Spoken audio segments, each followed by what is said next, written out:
What's up, people? Josh Hunter here at Beast Wrestling Reviews. NXT review last night on Wednesday. Obviously, the whole main event, they're driving the point for this week's episode was Bayley versus Becky Lynch. Winner faces Sasha Banks at NXT TakeOver in Brooklyn. And that was really the only thing worth talking about that happened on this week of NXT. And one thing I want to talk about before we get into the actual review of the show is one thing I've noticed is, ever since everybody's been called up to the main roster, all the divas besides Bayley, Neville, Kevin Owens, all those guys, Sami Zayn being injured, and there are still a few guys on the roster who are, entertaining to watch, and they can produce good matches, but as far as, the weekly Wednesday NXT, it's starting, now that all these guys are being called up, now it's almost like nobody's there to take their place, and it's kind of getting boring to watch, and this episode of NXT was kind of boring, and it only had, maybe one or two highlights that was, somewhat exciting, and, that's just one thing I've noticed, if you're going to call up all these guys, make sure, there are guys to, take their spot once they leave or be ready to take their spot once they leave, because now on NXT is kind of boring, and you've promoted this brand of NXT, and for a long time now it's actually been somewhat more popular than Raw or SmackDown in terms of wrestling and character development, and now it's just kind of getting boring to watch, and you're bringing in guys like, Samoa Joe, Rhino, now Jushin Thunder Liger, and you're bringing in these guys, to spice it up a little bit, which is cool, big fan of Samoa Joe and Rhino. But, that's just one thing I've noticed, let me know if you guys agree is that, the weekly episodes aren't as good as they used to be now that, the main guys have been called up to the main roster now. Okay, so on to the actual review. It starts off with Solomon Crowe versus Ty Dillinger. And this was it wasn't that good of a match. It went on. It got somewhat good towards the end, but to me, there was too much pandering to the crowd from Ty. His whole Perfect 10 gimmick, I get it. But, too much, pandering to the crowd, and it almost kind of reminds me he's doing the same thing as Daniel Bryan, he keeps throwing up the 10s up and down, kind of like Daniel Bryan, just throwing up his fingers in the air, yes, yes, yes, 10, 10, 10, but, not much to talk about this match, Ty Dillinger goes over. Overall was I wasn't really into the match. It wasn't that good to me.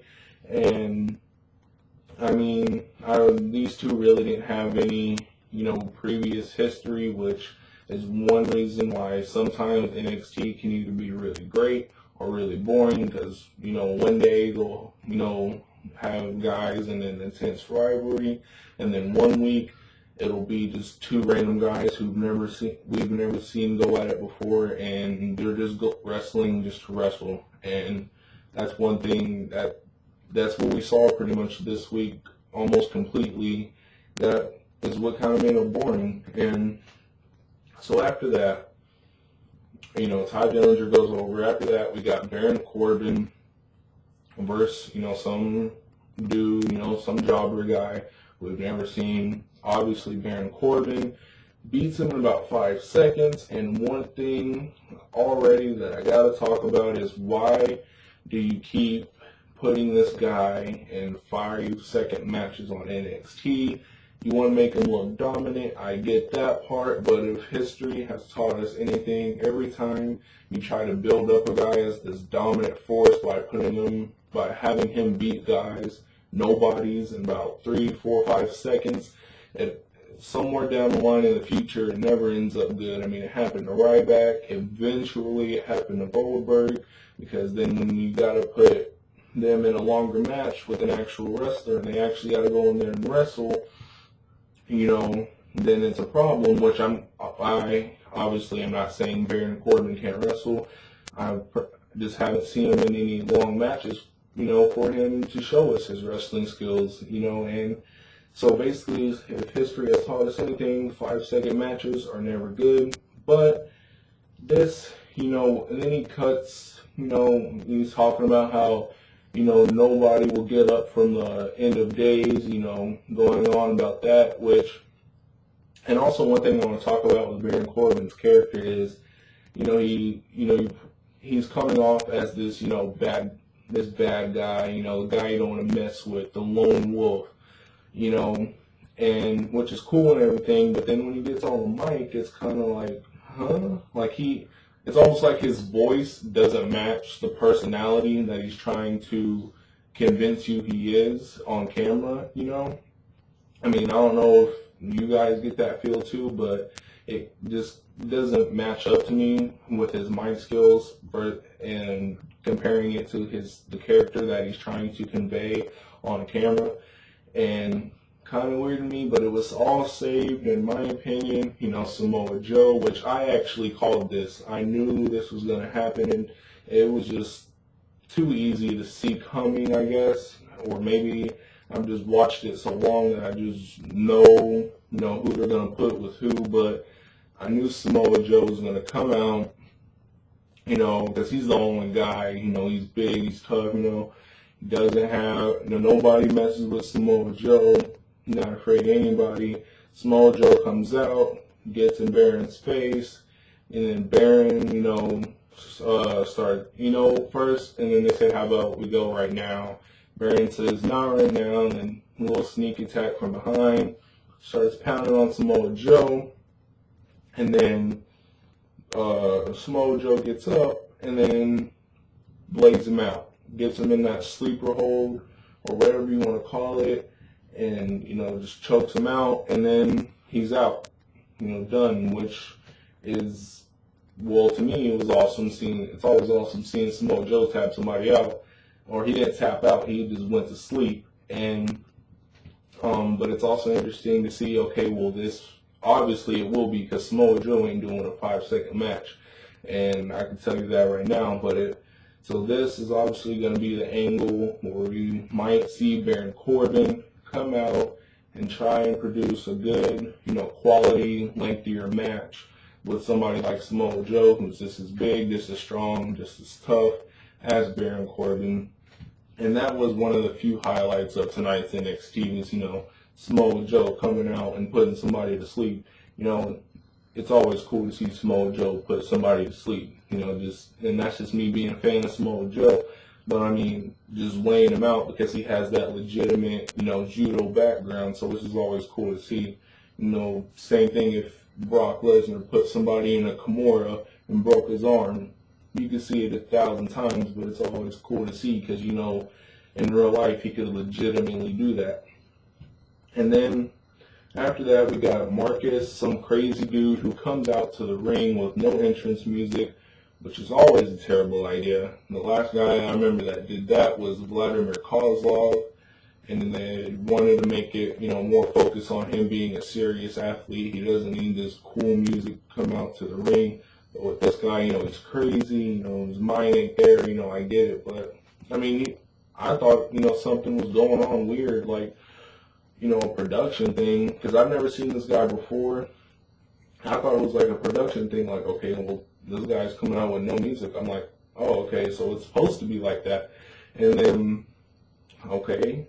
And then I'm like, well, that's going to get people hyped, listening to nothing while seeing a dude making weird growling noises coming to the ring. Like, that's not really going to get anybody interested into the match that's coming up. And obviously we know that he's going up against Finn Balor, and Finn Balor is obviously going to go over, which he did, but, still, no entrance music? I mean, come on.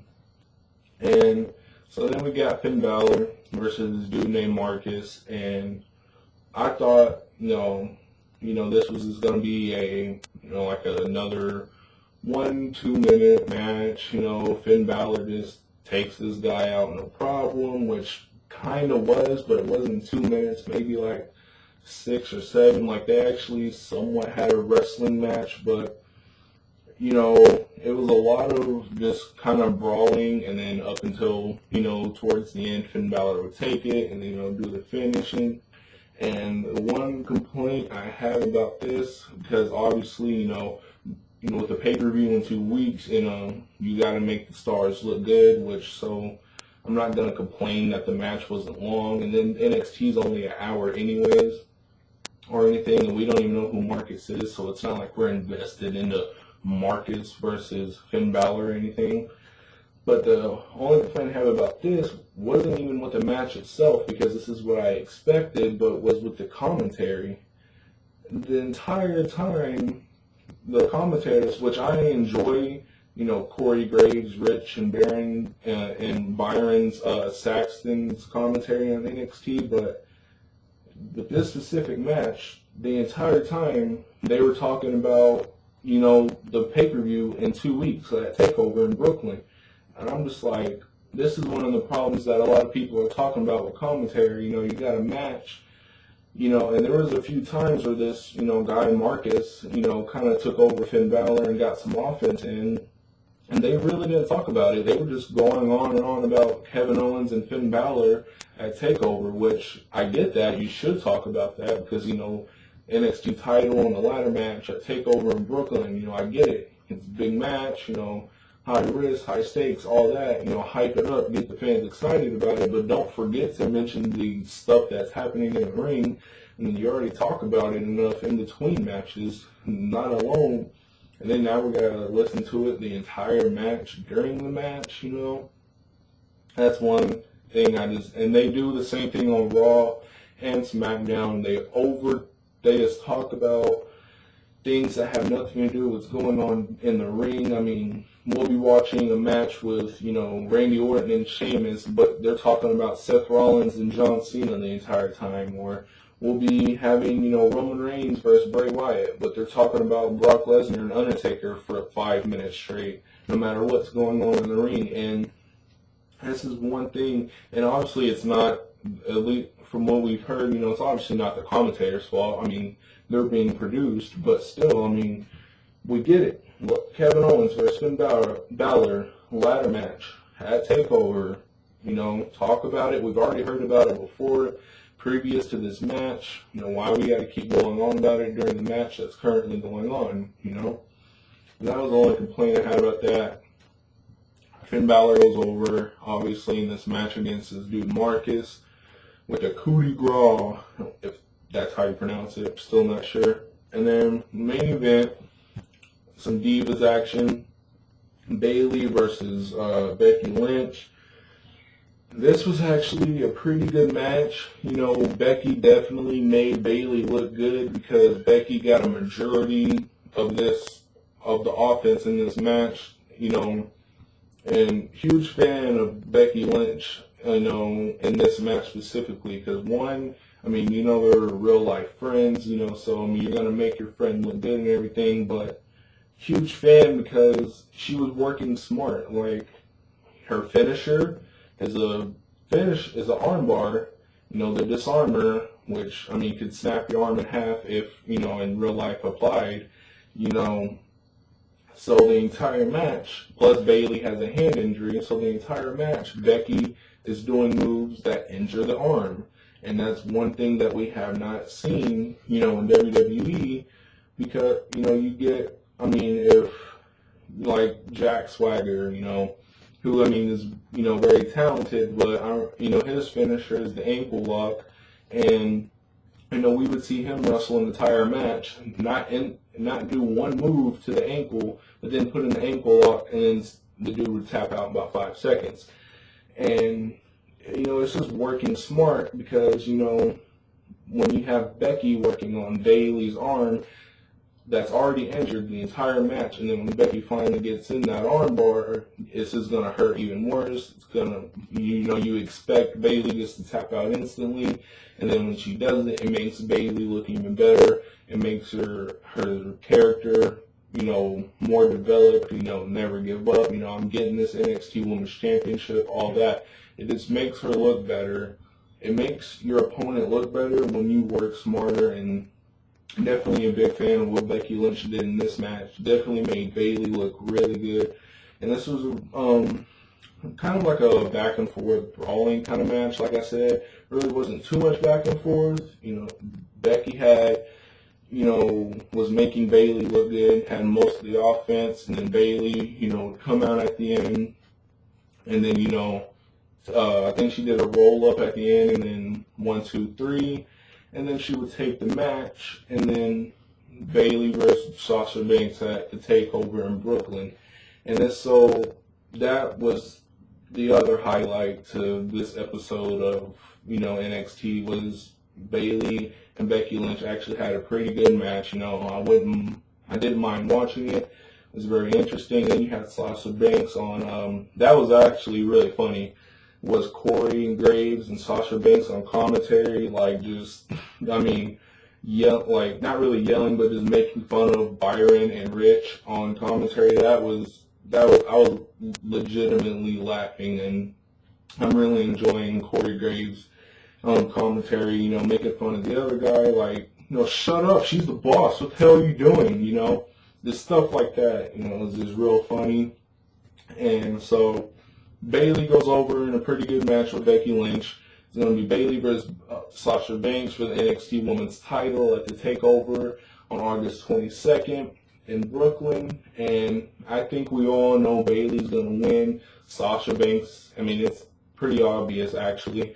Sasha Banks is on the main roster now, doing things with the Divas Revolution. So is Charlotte and Becky Lynch. They're all on the main roster doing things over there. And, they're going to continue their careers from there. But you still need that diva to, kind of keep the NXT universe going, which is Bayley. Very popular down there. Drop the title for her. Sasha Banks goes on in the main roster, along with Charlotte and Becky, who Bayley's already now beaten on NXT. Now you got Bayley as NXT Women's Champion on NXT, and then the other three members of the Four Horsewomen go on to the main roster and hopefully dominate everybody and get people hyped as hell for this whole Divas Revolution thing, which could be very awesome or very sucky depending on how things go. But that was tonight's NXT pay-per-view. That was tonight's NXT episode. Not too much. Like I said, for the most part, it was boring, except for a couple of highlights with, the Baron Corbin Samoa Joe thing, and then the pretty good match between Becky Lynch and Bayley. My name is Josh Hunter here at Beast Wrestling Reviews. If you like this review, I also do Raw reviews, SmackDown reviews, and I review all WWE pay-per-views. So please give me a like if you like this review. Leave a comment below. And don't forget to subscribe. That would be amazing. And yes.